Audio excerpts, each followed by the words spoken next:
दोस्तों, आज हम आपको बताने जा रहे हैं कि आपके दिमाग में अगर इधर उधर के विचार अनावश्यक चलते रहते हैं, यानी कि फालतू के विचार चलते रहते हैं, तो आप उन विचारों से कैसे मुक्ति पाएंगे और फालतू विचारों को गोली मारें। वैसे तो हमारे दिमाग में हमेशा कुछ न कुछ चलता रहता है। अगर आप ये सोच रहे हैं कि कहीं ये हमें कोई बीमारी तो नहीं, तो ये फितूर आप अपने दिमाग से निकाल लीजिए। तो आइए कुछ ऐसे तरीके जानते हैं जिनके जरिए आप अपने दिमाग में आने वाले फालतू के विचारों से मुक्ति पा सकते हैं। एक्सेप्ट करें, यानी कि स्वीकार करना सीखें। आप सोच रहे होंगे क्या स्वीकार करना है, तो आपको बता दें कि स्वीकार करना है आप ओवर थिंकर हैं। जी हाँ, आप ज़्यादा सोचते हैं। इसे मेडिकल की भाषा में बोलते हैं रूमिनेटर, यानी कि जब आप अपने साथ हो रही परेशानी को स्वीकार करेंगे तभी तो समस्या से बाहर निकल पाएंगे। अतः ये मान लें कि आप रूमिनेटर हैं। हर समय सोचते रहते हैं, किसी की भी जिंदगी का विश्लेषण करने लगते हैं। खुद को ओवर थिंकर मानने के बाद इस तरह के विश्लेषण से आप खुद ब खुद दूर हटना स्टार्ट कर देंगे, जो कि आपके लिए बहुत हितकर रहेगा। खुद को माफ़ करते रहें। गलतियाँ किससे नहीं होती हैं?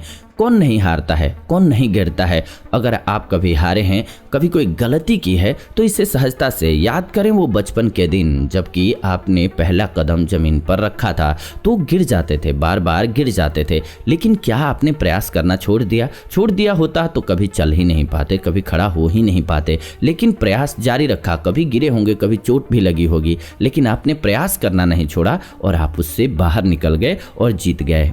तो किसी भी गलती को आखिरी गलती न माने और ना ही सबसे बड़ी गलती माने, क्योंकि ज़िंदगी में बहुत कुछ करना बाकी है। ये छोटी मोटी गलतियां होती रहती हैं। अब आप ये सोच रहे होंगे कि मेरी गलती तो बहुत बड़ी थी, तो इसके बाद ज़िंदगी बचती ही नहीं है। कल जब आप सुबह को जागे हैं तो नया जन्म लिया है, ये सोचिए। कल से आपकी सारी जिम्मेदारी स्टार्ट हो रही है। ये सारी नई जिम्मेदारियां हैं, लेकिन गलतियां होना लाजमी है। हाँ, गलती हुई है तो खुद को माफ़ करें, खुद को खड़ा करें, स्टैंड करें और वापस बाउंस बैक करें। जिस दिन माफ़ कर देंगे, आप नोटिस करेंगे कि आपकी ज़्यादातर टेंशन समाप्त हो गई है। मन बोझिल नहीं है और ना ही अपना आकलन आप खुद कर रहे हैं, यानी कि इवैल्यूएशन। खुद से बातें बिल्कुल ना करें। Don't talk to yourself. Overthinker लोगों के साथ अक्सर ये समस्या होती है कि वो जहां भी तन्हा होते हैं खुद से ही बात करने लग जाते हैं। इसे एक आलाप कहा जाता है और ऐसे ही वो अपने आप से बात करते करते किसी बात की गहराई में पहुंच जाते हैं और वो भूल जाते हैं कि वो अपने आप से बातें कर रहे हैं।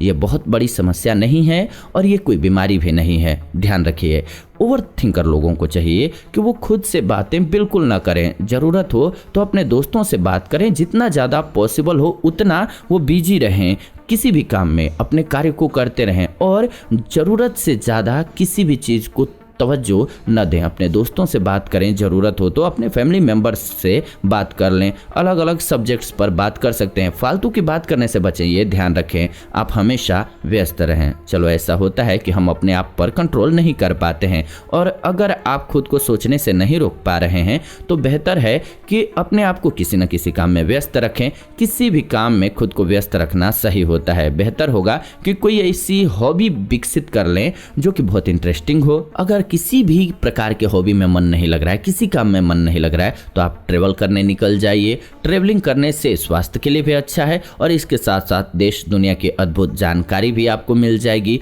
बेहतरीन विकल्प है इसके लिए। ये आपको बता दें कि बहुत बड़े बड़े विद्वान क्या किया करते थे, वो पूरी दुनिया का भ्रमण करते थे और वो भ्रमण करने से पहले इतने बड़े विद्वान नहीं हुआ करते थे। जो जितना ज़्यादा घुमा हुआ होता है उतना ही शांत, उतना ही ज़्यादा विद्वान होता जाता है। लेकिन इसके लिए आपको पढ़ना भी होता है, स्टडी भी करते रहना होता है। सिर्फ घूमना नहीं, आपको ऑब्जर्व भी करना होता है, अपने आसपास की चीज़ों पर ध्यान रखना होता है। बहरहाल, आप टीवी देखना स्टार्ट कर दीजिए, गाना सुनना पसंद करने लगे, दोस्तों के साथ गप्पे लगाने लगे, यानी कि आप खुद को थोड़ा बिजी कर लीजिए। लोगों से मिलते जुलते रहिए। अगर आपका मन कर रहा है कि आप घर पर रहकर बस टीवी देखना चाहते हैं तो खुद को एक बार जम के डांट लगाइए और कहिए, नहीं भाई, हमें तो बाहर जाना है, दोस्तों के साथ प्लान बनाना है और मस्ती करनी है। और दोस्त नहीं है तो दोस्त बना लीजिए, क्योंकि कहा जाता है हम एक सामाजिक प्राणी है, मनुष्य एक सामाजिक प्राणी है और जब तक हम समाज में नहीं रहेंगे, टेंशन में रहेंगे। आपने देखा होगा कि चिड़ियाघर में जब कोई जानवर अकेला रह जाता है तो प्रबंधन जल्दी से जल्दी दूसरे जानवर को तलाशना स्टार्ट कर देता है ताकि अकेला जानवर बीमारी का शिकार न हो जाए। और इसके कई कारण हैं।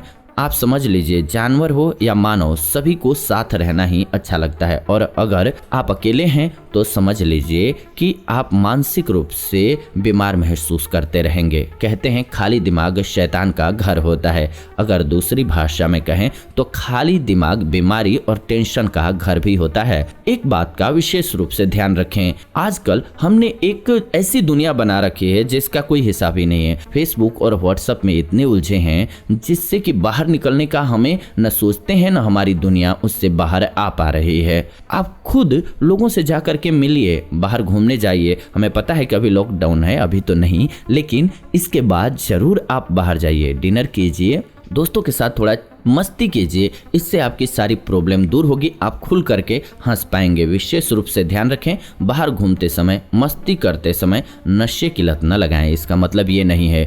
इस प्रकार से अगर आप सोच करके देखेंगे, इस प्रकार से आप परेशानियों को समझने लगेंगे, अपने जीवन को एंजॉय करने लगेंगे, तो आप बेकार के थॉट्स से बच जाएंगे। अगर आपके मन में बेकार की बातें आती हैं, बेफिजूल परेशान करती हैं, तो बेस्ट तरीका है लोनलीनेस को खत्म कीजिए। दोस्त बनाइए, उनसे बातें कीजिए। ये नहीं है कि आप जाकर के पब खेलने लगिए, नहीं, जुआ खेलना है, वो भी दोस्त बनाने का एक पार्ट हो जाएगा, लेकिन वो नहीं करना है। सही कामों में एडवेंचरस बनिए। आप अपने आप को थोड़ा सा पहचानिए कि मुझे क्या पसंद है, उन कामों में अपने दिल को लगाने लगिए। स्टडी पर भी अपने आप को फोकस कर सकते हैं। अगर आपको पढ़ना पसंद है, किताबें पढ़ना पसंद है, उसको पढ़ सकते हैं। जो आपको पसंद है, जो आपकी हॉबी है, उसको डेवलप कीजिए। आप इस समस्या से हमेशा के लिए निजात पा जाएंगे। तो ये आज की वीडियो रही। ऐसी ही नई वीडियो इस चैनल के माध्यम से हम लेकर के आते रहते हैं। तो ऐसी नई वीडियोज के लिए चैनल को सब्सक्राइब करके बेल नोटिफिकेशन को ऑन कर लीजिए।